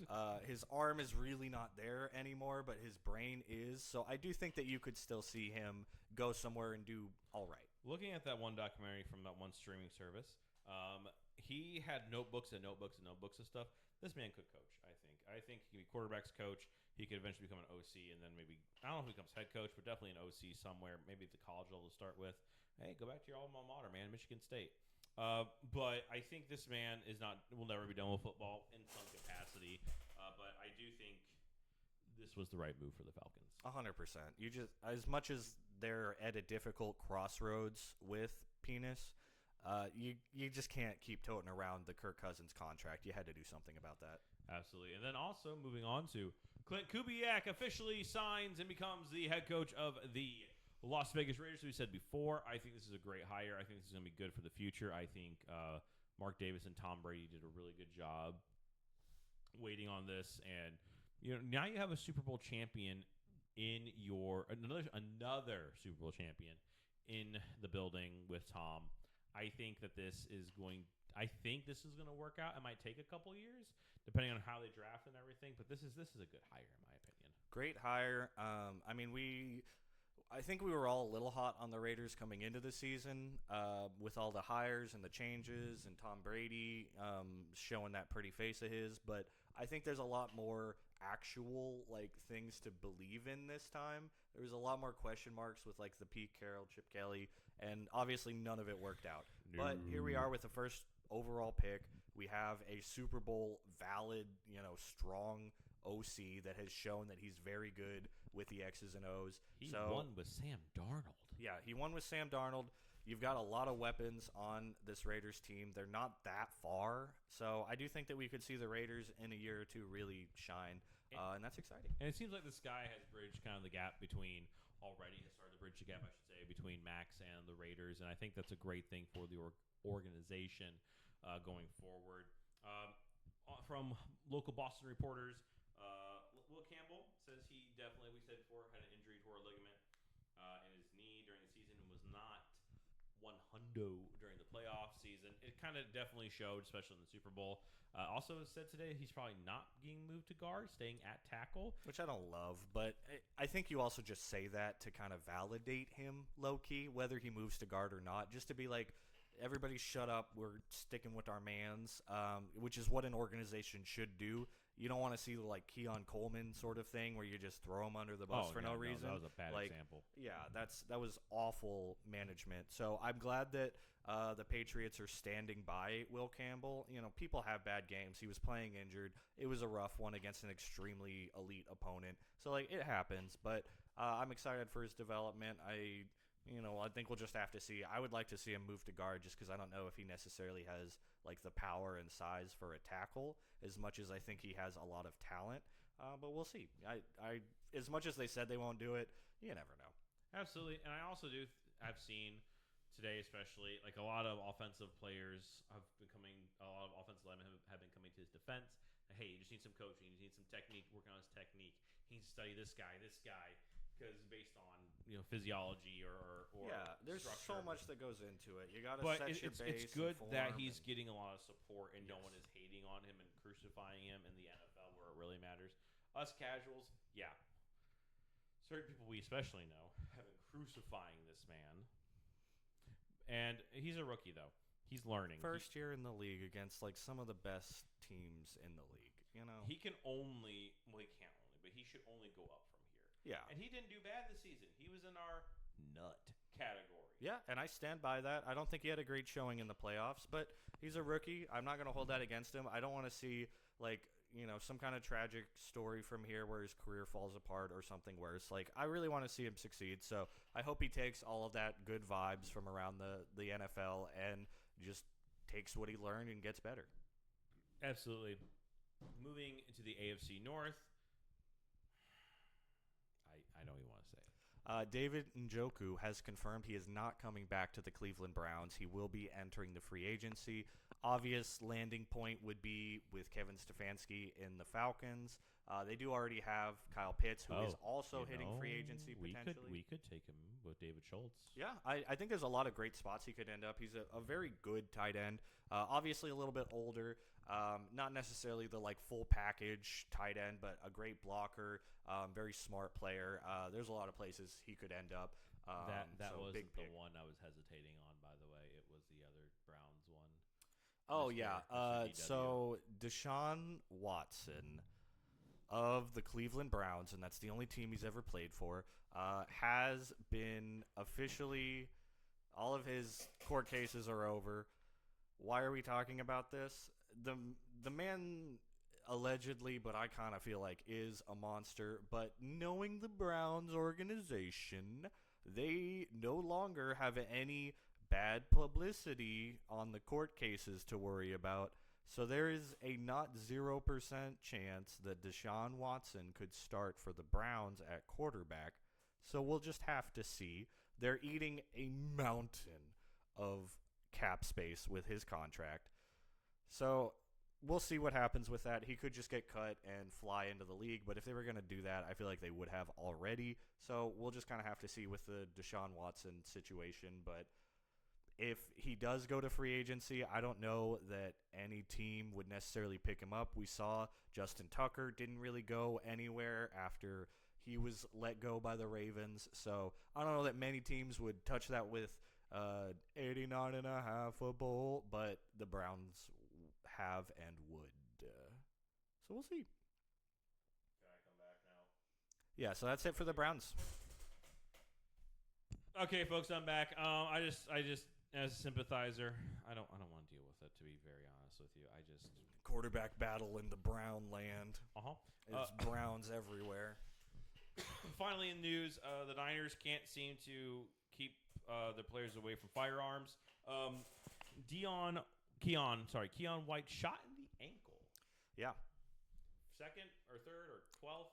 Second, at least in the past couple of years, players shot for the Niners. So I hope he recovers well. Ankle injury is rough. But yeah, especially at defensive end where you need to be able to be quick and be able to change. Yeah, I mean, it could be career-altering. Obviously, we hope not. More than anything, I feel like there's already a lot of media focus on the Niners and their injury-riddled players. I mean, this is not like electromagnetic waves, but this is another player being shot. That can happen anywhere, but it's happening to Niners more often, it feels like. We're getting a ton of injuries. Like, I do think we've kind of hit a point where the Niners are going to start making decisions because of this, and we'll see what they end up doing. If that's a new stadium or if that's like something more drastic, like moving somewhere else. Who knows? But do you think that the electromagnetic field magnetized their bodies and now the bolts are attracted to them? You think Magneto shot him? I think maybe it's a possibility. I don't want to rule anything out. Sir Ian McKellen, if you watch, please let us know. Yeah, or the other one. Michael Fassbender. Michael Assbender. If you shot him, respect to him. I will. He's a fantastic actor, but I like saying funny names. If you shot him, come forward. We will find you. We'll find you in Canton and light you up. I actually respect you. Actually, yeah, you're a great actor. Yeah, so don't shoot him. Don't also, shoot anybody. Sir Ian, if you would say you shall not pass in front of me, I might cry and die all at the same time. I think he passed. No, he's still alive. Is he? Yeah, barely. Okay, good for him. He's actually going to be in the next Marvel superhero movie where they all form together. I don't know what we can say. Anyway. Ba ba ba ba ba. No, don't sing the tune. That's even worse. That's it. I'm not done into the whole thing. We got anything else for news? I think that was it. I don't, but I want to play a game. Let's play a game. We're gonna call this game Crystal Ball or Crystal Football or Magic 8 Ball, whatever you want to call it. We're gonna talk about some next year, 2026, 2027 NFL season stuff. Starting with some division winners. Who do you think is gonna win the AFC South? Objectively, not favoritively. The Jaguars. I will say also the Jaguars, but I wish Texans. I hope it's the Texans, but I think this Jaguars team is red hot. So, I mean, these are way too early predictions, which I like doing. That's why it's a crystal ball. Yeah, so we'll see. A lot of things can happen, but yeah, I feel like as of today, I'd go Jags. All right. What do you say about the NFC South? Probably the worst division in football. Fuck, I don't know. Do I have to? I think the Saints. I stand by my hot take from earlier in the pod. I think the Saints take it. I will actually go back to Tampa unless Todd Bowles gets fired. And then I think it's all downhill. But I think if they have a shitty season, Todd Hill is fired within the first 12 weeks of the season. That seat is piping hot in a season where, like, everyone got fired. The fire's about doom. Anyway, how about the NFC North? NFC North, I will take the Lions. I think they bounce back. New OC from the Cardinals, better on the run game. We saw that throughout their time. So I feel like the Lions bounce back. It'll be a super competitive division, I feel like. This is going to, between the NFC West and the NFC North, this is going to be. All of these teams are contenders. The NFC is going to be fighting relevance. I mean, the Bears we've seen contenders. I don't see any reason that would change. The Vikings can easily fit. They don't have that many problems. It's at one position, so that can very easily be fixed. Also, Dan, stop killing your players in practice. Yeah, you gotta stop, brother. But then Green Bay, the only thing that stopped Green Bay from really having a deep run was injuries. They're gonna be back, so I think all of the NFC North is gonna be super competitive. And if the Vikings can figure their shit out, I mean, they're a great team other than maybe one position. It's just one position, and if you just pick up Malik Willis or Kirk Cousins, even bring Kirk back. Yeah, I did hear a lot of rumors about that already, but I'm pretty sure he left on somewhat bad terms, so I kind of doubt it. But it was money. Bring Kirk back and just see what happens. You know what? They got nothing to lose at this point. Yeah, why not? For me, I think it is going to be the Bears. The Pope has actually, fun fact for those who don't know, every time there's a new Pope ordained in the 21st century, the Seahawks go to the Super Bowl, and they have won twice. Such a stat. It's a very interesting, stupid stat. It's one of my. I love those kind of stats. I don't like the other ones they were talking about pre-Super Bowl because they got into some look at all the colleges that and the color of the Gatorade. Yeah, look at the color of the Gatorade, and based off that color, that decides who wins. I was like, okay, let's chill out. I mean, he actually does secretly like it. A little bit. All right, going to the AFC North. Who do you think is going to the AFC North? I am going to take the Ravens. I don't necessarily know that this is a Super Bowl year. I mean, that doesn't tend to happen with a new coach. This is probably the shittiest fucking division in the AFC. It's a really bad and it division. shouldn't be. It should not be. But I think the Steelers are going to be, hopefully, they're either going to be trying to rebuild or they're going to be doing the worst run it back we've ever seen. Meanwhile, we've got the Browns, and then the Bengals have changed nothing. So I will expect the exact same. I'm going to put my bet in right now that Joe Burrow gets hurt again. Ravens, I would like to move on really fast, if that's okay. Yep, so next up we've got, let's do the AFC West. AFC West. This one's a lot tougher. I mean, this is probably the best division in the AFC. I'll put my money on the Chargers because I think the Chiefs have another rebuilding year. Raiders are trying to figure it out still, and Broncos are going to probably have a little bit of a slump. Based on everything that's happened, and we don't know how Bo Nick's ankle is going to be and whatnot. And there's some friction between him and Sean. Yeah, he did not like how he talked about his ankle or whatever. No. But yeah, I do actually agree. I think the Chargers would be my front runner. I don't see how the Chiefs come back that quickly. They need to properly rebuild. I really hope they don't just try to run it back. Raiders, if you do this in a year, that's generational rebuild. Honestly, Raiders, if you can get at least 8 fucking wins, you have won the season. Yeah, so I'm not going to count him out. I just don't think you can turn it around that quickly. And I do agree. I think the Broncos have a down year, Chiefs down year. Chargers. I mean, I said what I said earlier about the two coaches, and I'm just going to kind of leave it at that. We got there. But let's shift to the NFC West. Probably the best, toughest, scariest division in football. Cardinals. No, I'm just kidding. I'm going to go I'm going to go Rams because I feel like they've got the most venom in the blood. You know, if it wasn't Stafford's retirement year this year, it's probably next year. I don't think he's going to stick around too much longer. Honestly, Seahawks going to have to do some reshuffling. I think because his friend Clayton Kershaw retired as a champion, he wants to do the same thing. Oh, yeah, and I mean, that when you get that close, it's really hard to be like, yeah, we'll just close it here on an MVP year. Like, he wants to get the Super Bowl. If he doesn't get close, I don't see him coming back, and I don't think that's going to last forever. But if he gets the Super Bowl, it's over. And then I think the Niners also kind of have to do a low-key rebuild. Yes. Kittle's going to be coming back off a pretty brutal injury. CMC's getting older. Your wide receiver room is like kind of just messy right now. And the defense has a lot of aging pieces and a Saleh that just left. So I really don't know that the Niners are going to be super-duper competitive next year. And I'm never going to bet on the Cardinals. They're going to go like 7-8 or whatever. 7 wins. That's pretty generous of you. Yeah, I'll go 7 and how many 10. games are? Yeah, 7 and 10. So by the way, bye Brandon Ayuk. I agree that's going to be the Rams, but I think it's fucking close. Even if the Niners are in a rebuild, the coaching is just too damn good on that team. Oh yeah. I think you got definitely very close between Seattle and the Rams. Kraken into those top couple spots. 100%. I think it'll be the Seahawks, Rams really battling, and then the Niners. I think they're going to struggle most in the division. Will be a problem. I think they're still going to have a winning season. Maybe 9-8, 10-7, but still a really great season for them. But getting third place in that division is getting first place in another division. Let's be honest here. Amen. So yeah, I agree with the Rams, but we did AFC South, NFC South. We have the East teams, and that's it actually. I think. That's 4. That's 4 cardinal directions. Yes. Speaking of the Cardinals, you want to do AFC or NFC? I want to start with the AFC East because I feel like that is a little bit harder to do because I think it's going to be the Patriots again. I think it's the Patriots as well. Really, the only other one that I would hear an argument for is the Bills. But with all the mess going on organizationally, I just don't see them having like a phenomenal season. I think it's going to be pretty comparable to this one where there's like very obvious issues going on, and Josh Allen carries it on his back and then has a really tragic playoff loss, unfortunately.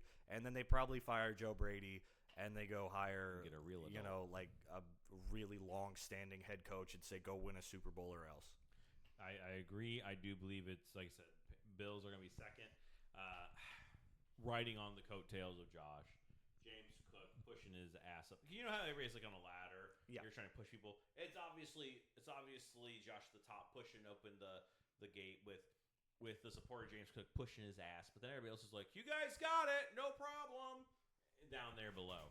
But then turning to the NFC East. Really quick, I do have one other thing to say about this division. I've seen an absolute mountain of hate for Aaron Glenn with the Jets, talking about how that's the worst hire ever and he's done such an awful job. I do just want to point out that he is destroying and rebuilding the organization from the ground up. That's why you trade away everyone for picks. So, was this year good? No, obviously. But this is like an actual true blue rebuild. We don't see those super often in the NFL anymore. Like, obviously there was a lot of problems with the team on the field, but I don't think he's super concerned with that today. He's going to try to push the players, obviously. You don't tank in the NFL, but this is not a year where he was trying to win the Super Bowl. So all of the hate towards him, I think, is a little, like, odd to me because it's just not a real team yet. You're making it right now. And plus, who really succeeds with the Jets? No one. And I'm not even going to defend Aaron Glenn as, like, a coach that much. I didn't think he was a great defensive coordinator for the Lions. I thought he was fine. I don't love him as a head coach, but I just think it's unfair to grade him today. Like, this is the kind of rebuild. He's doing it all the way. This is you take 3-ish years before you can even really evaluate where things are at. And he's committing to it. He's not trying to bullshit anybody. He's not trying to say, I get this. It's like, no, we need to fucking fix everything. Tear it up, put it back down to the foundation, maybe even the sand, and then let's build from the ground up. So that was all I want to say. I think the Jets, I just don't like all the hate over there, and I don't think the Dolphins are going to be good either because you got to kind of do the same shit over there. You've got a big mess to clean up. Absolutely. I'm going to kind of go from the bottom to the top. Next year's crystal ball league. Oh, we forgot one. NFC East. Oh, well, that's because it doesn't really actually matter. Not really, but it's a division in football. I'm going to I'll go to the Eagles just because how do I say this nicely? Giants. The Giants will be second, I think. I'm going to go Giants. I wouldn't hate it, though. I think the Eagles are about to skid the fuck out and Sirianni gets fired. Oh, God. I think there's certain people who listen to this podcast who would be very happy. talking to you. I think Sirianni should have been fired. I don't think he's a great head coach. He doesn't do anything. But he's the perfect Philadelphia coach. He's the perfect Philadelphia head coach, and that's the problem. He's not good at the head coach stuff. He's good at Philadelphia. Yes, so was I, motherfucker. That team's a shit show. I don't think the Commanders bounce back just yet. The Cowboys could, honestly, if you fix a few things, could easily take the division. But I think the Giants could jump up. They got rid of Eberflus, so that there was already a win. They're going to jump up on defense. I think the Giants are the most poised, though. They had an injury-riddled season. They had a very tumultuous season. And they have a better coach now? They have a better coach. In theory, you get everybody back from the injuries. There's still a lot of problems with the Giants, but I think in a very turmoil-ridden NFC East, it's kind of anybody's division, and I feel like the Giants are the strongest team today when you consider the whole operation, not just the talent on the field. Absolutely. And I do agree with you to a point. I am still going to take the Eagles because of their longevity, their organizational excellence overall. But if the Giants were to win, I wouldn't be surprised. I wouldn't hate it at all, to be honest with you. But crystal ball again. League MVP next year. You go first. I think the league MVP next year is going to be Joe Burrow. That's cute. Lamar Jackson. That's also fucking cute. I think Lamar bounces back. I think Jesse Minter ends up being a good hire. I don't think they win the Super Bowl this year, but I do think that Lamar returns to form and looks phenomenal out there. Is this copium? Yes. But I do think it's honest. I mean, it's realistic. He's still fantastic, so it would not blow me away. It's also realistic for Joe if he can stay healthy. He would have to play 17 games. Have you ever seen him do that before? When they went to the Super Bowl. Exactly. So, is he going to do it? Probably not, but if he does, maybe we'll see a Super Bowl MVP Joe. I just don't think we get that. I understand. Then kind of fast forwarding to this time in January of next year, AFC NFC Championship matchup. So we've played the season. We've seen the injuries. We've seen Super Wild Card weekend. We've seen the next weekend, and we're on the third weekend of the playoffs between the AFC and NFC. Who are the four teams, two in the NFC, two in the AFC, who are playing to get to the Super Bowl? What does your crystal ball say, sir? Ravens, Texans. Now, is that actual, or are you just hoping? That's what actually is coming into my brain. Is that because those are my two favorite teams? Perhaps. But I do think both of those teams you could make the argument for. And I think the Texans, we'll get to it in a second, but I legitimately think these are two teams that have the talent on the field. They've just had a lot of other issues going on. So I don't know that it takes that much to get them there. And the AFC is in a weird transition period with a lot of these perennial quarterbacks. This is probably not a Chiefs year. The Bills are in a weird spot, So I think if it's not one of those two or both of those two, then I think you see one of these newer talents we've seen jump up, like the Jags, the Patriots, one of those. But I think Ravens, Texans makes sense in my mindscape. I respect you for saying that. We'll see what happens. We have a lot of time between now and the beginning of September. Everybody say it once and maybe it'll come true. Actually, I don't want to see that. I'd cry. He put his hands up like a certain anime character. Give me your energy. I need your energy. Everyone on the whole planet. Anyway. For me, I think it's going to be this is a little tough for me just because the AFC is so convoluted. There's no consistency right now. I'm going to say the Jaguars and the Chargers. Okay, I respect that. I think that's two teams that could make it. My biggest problem with the Chargers has nothing to do with coaching. I think we can maybe say Justin Herbert, flake artist at this point. I don't know, man, because, again, he had no offensive line. No, he didn't, and he had a bad injury, but we've seen every playoff Let game's me been see this coming year, right? If everybody's healthy and everything is about where it needs to be at, and he flakes, then I will agree with you. But I will not say quite yet that he is a choke artist. I feel like he had that last year, and he choked the fuck out of it. And I feel like he was also younger then. He didn't have experience. That's true. It's another year. And it was Jim's first or second year coaching. Yeah, I don't know. I just feel like we've seen maybe enough to say maybe Justin Herbert struggles with the lights. This was a really tough year, so this is kind of a weird one to base that off of. But I feel like with all of these playoff appearances, he's consistently not played well. I will concede to you for that if next year is like that. Or they don't make the playoffs, then I will concede to you for that. What about the NFC? Honestly, this is the one that's really tough for me, but I'm going to go Rams-Bears. I think we get the rematch of last year's divisional round, and it'll be beautiful offense all across the field in a snowy game on a snowy night in Chicago. Icicles coming out of Ben Johnson's nose.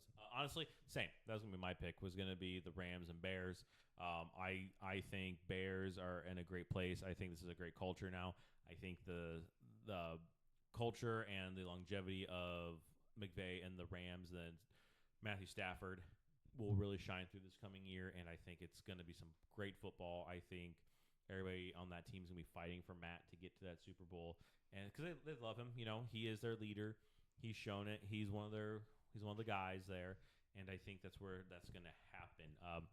And I would like to 1B my Chicago pick with another NFC North team. You can just pick one. The Lions. Yeah, that's good. Or the Packers. I think an NFC North team makes it. Absolutely. And I picked the Bear in this moment, but honestly, I don't even know if I believe that. I think it's one of those three, though. Maybe the Vikings, but that one just takes more to get there. Again, NFC North will be one of those where you're fighting for fourth place, I think. Yeah. But based off yours, so Texans, Ravens, Bears, Rams, who goes to the Super Bowl for you?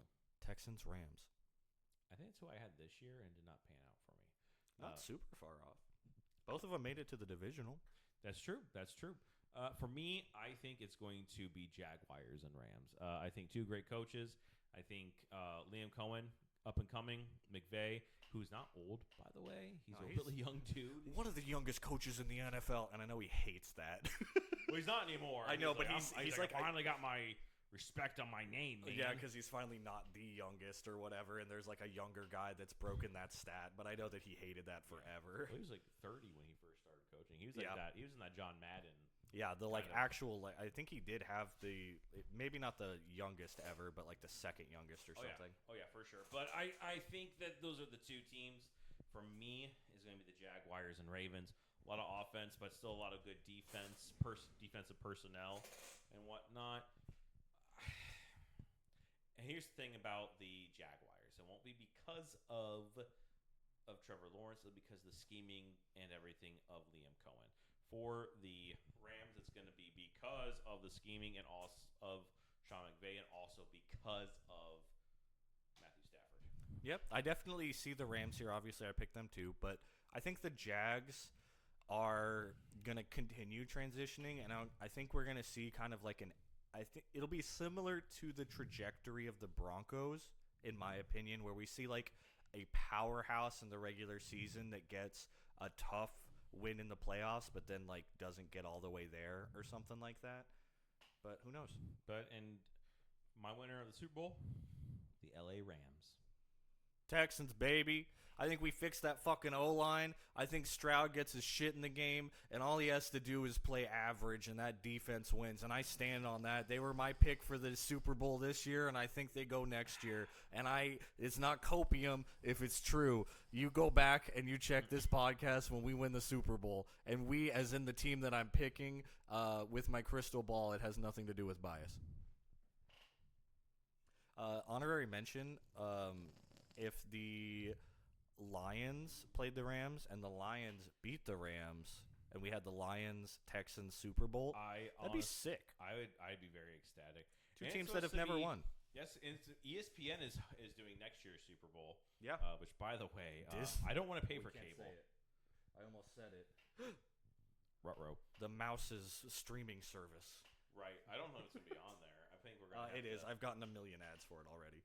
They keep playing that clip from whatever Super Bowl where it's like, what are you doing after the Super Bowl? Well, Me? yeah, that's because they paid Phil Simms $50,000 to do that. Oh, yeah, but they're playing that because they're going to put it on that streaming service. But either way, I think that would be a sick-ass Super Bowl. That was the pick I had on the Lost Files was Texans-Lions. I'm kind of wavering on the NFC side because there's just so many strong teams. But I really feel like the Texans are just truly so close. And low-key, hot take, I think if they had gone to the Super Bowl, we would have seen probably an even more boring game. It would have been pure offense with one team getting 3 points for the win. There would be dead people, I think. But I think if Stroud played average, I would take the Texans in that game. Absolutely. And Super Bowl MVP probably Shair or I think Neil Hunter. Go to Will Anderson Jr. Or probably. Will Anderson. Give it to Totoa. Totoa. or Kaimi Fairbairn. Give it to probably Kaimi Fairbairn for getting like 38 points of field goals. His leg is swollen by the end of it. They're limping him off the field, and they're like, "Wow, what an MVP! I can't believe a kicker did it." And he's like, "I can. My fucking leg. I've done it all season, baby." My That's the MVP. It's Kaimi Fairbairn. His $1 billion leg at this point. Moneyball, baby. I think that was all of our final thoughts on this 2025-2026 NFL season. It was so much fun. I love when the NFL's crazy. This was like the weirdest year of football ever. A bunch of coaches fired. Very long time. Like, I think we're gonna see, honestly, like just as crazy of a season next year. And that's not something you usually want to bank on because that's not usually how it works. But with all the coach turnover, I think we're going to see a crazy offseason, just with everybody making moves and trying to kind of reorganize things to how they like it. And I think we're going to see an insane NFL where a lot of things get flipped on their heads, and it just ends up in a wild set of games, baby. Football. I agree. Weirdest, strangest, fun year we've had in a very long time. It was very unpredictable. A lot of things we thought at the beginning of the season, almost everything, I would say, did not come true. A lot of changes, a lot of things that we did not predict happened. I think it was great for football. I think it was great for the parody of it. And, no shade on Mahomes and Andy Reid, but it was great not seeing the Chiefs in the Super Bowl. Yeah, a little bit of a passing of the torch season in a lot of ways. We saw a lot of newer teams and younger quarterbacks making it to the playoffs, and that's awesome. Absolutely. And I think that this is going to be great for the growth in the future of the NFL and for what's to come. Next year, we might get back. I think we might get back more towards the status quo a little bit, but not quite there because there has to be so many changes going on. But, man, it's exciting. I think I don't know about this draft class. I'm a little worried about them, but, we can talk about that during our draft ceremony. Next time on the Cracker Cold Ones podcast. Which, by the way, check us out on YouTube and Spotify. Drop a comment below if you have an opinion on what we should talk about during the off season. We have our opinions, of course, but maybe you'll have a just as good, if not better, opinion. I think some of the goals is to talk about having our fantasy draft live. I think also doing the draft live for the first round, of course. Drinking a full draft live. Oh, I think that'd be wonderful. We'll like this entire thing. We would have to have a lot of tape. Maybe a medical personnel on standby just in case.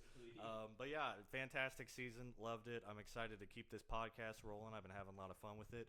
If you watched to the end, comment if I smiled enough times. If you watched to the end, just say something about the podcast. Whether it be positive, negative, a fart joke. We like I love a good fart joke. We appreciate all of you all. Thanks for watching. Have a great night and go Seahawks. Congratulations, Seahawks, and goodbye. Go Browns. Goodbye. Go Texans. Goodbye, 2025-2026 NFL go season. Go Christian. Go Grayson. Okay. I'm going. Keep talking. Woo! You know I'm not editing this shit. I know you're not editing shit. Ooh. Hey, eventually we need to get a theme song. Hey, he almost fell. Oh, he about took out the computer. It'd been hilarious.